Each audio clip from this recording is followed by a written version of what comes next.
Good afternoon. Not so jovial tonight. Probably coming at you with an unpopular opinion-ish. There's this video circulating that's been sent to my inbox several times in the past couple of days with people asking my opinion and wanting to know the legalities in it, so that's what we're going to do. This is a hard video to watch. Nah, I'm just sleeping like that. Jacob, come here. Can I just get the... Alright, take the money in it. Can I keep the coins? I need the coins. Bro, okay.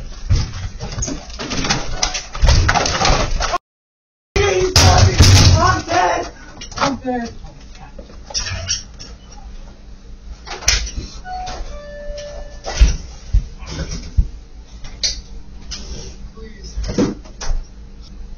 It's a hard one to judge, to Armchair Warrior, but what I can comment on is the lack of humanity that I see in the comments. See, I posted just that comment, just as that was. It was hard to watch, and I posted it on a popular gun person's forum, and I was inundated with callous responses. The clerk was obviously trained. It looked very Libre knife fighting style to me. Hell, it could be many other things. But Scott Babb, founder of Libre knife fighting, stated this: "We are supposed to be the good guys. You can believe in the right to lawful self-defense and not lose your soul in the process." Yes, that exactly. We do not know the circumstances surrounding that small clip we saw.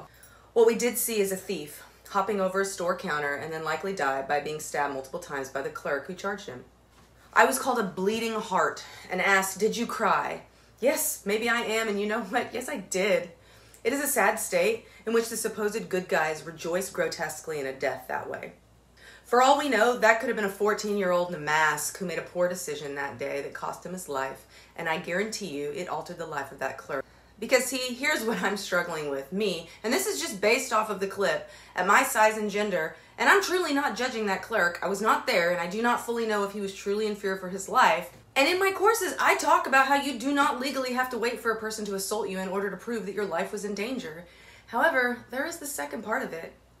If I saw that video of myself later as the clerk, I'm not sure I could live with that on my hands. So if that angers you, I mean, call me a bleeding heart and unfollow, I guess. But I am the foster mom that saw the lack of direction and mentors in teenagers' lives that could have very easily made a decision like this. I'm the friend to a couple people who did make a decision like that thief, and they ended up paying time for it. I am just so grateful that it didn't end up that way, as they are such a light to those around them. They've worked so hard to overcome their past, and they're just a true joy to be around. We are the good guys, and we are responsible for the tools in our hands and the decisions that we make. So I'm going to hand this over to Chet with the question of, would this be justifiable self-defense, and would it hold up in court and against charges?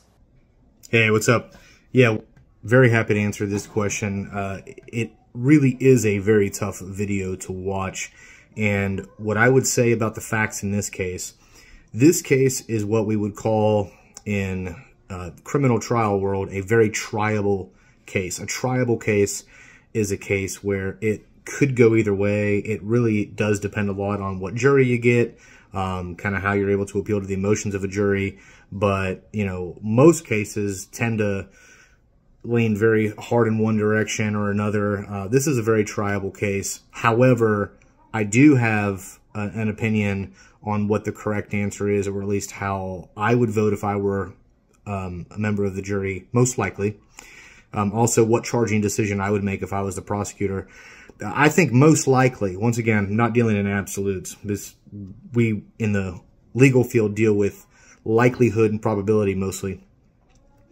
I think he's going to be found not justified.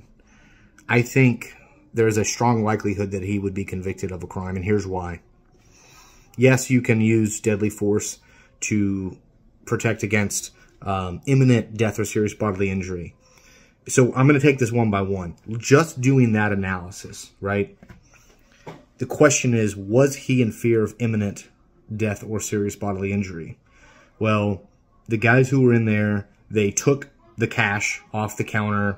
They didn't produce any weapons. I didn't hear any sort of threats. Once again, facts outside the realm of my knowledge. If there were some ancillary facts, if there were some threats made, which they appeared to have the ability to carry out, that'll change things.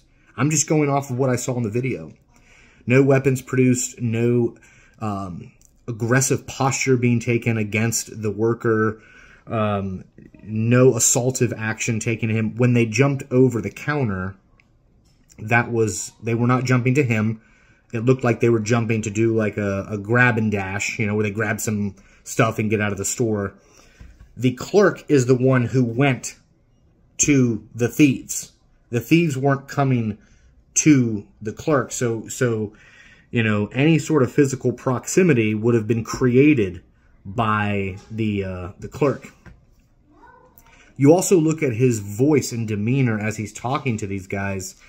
I mean, he seemed very calm. He didn't seem to be in fear or anything like that. And then, yes, it changed when they jumped over the counter. But, I mean, I don't know. I watched that video and I think to myself, I don't know that guy was in fear of death or serious bodily injury.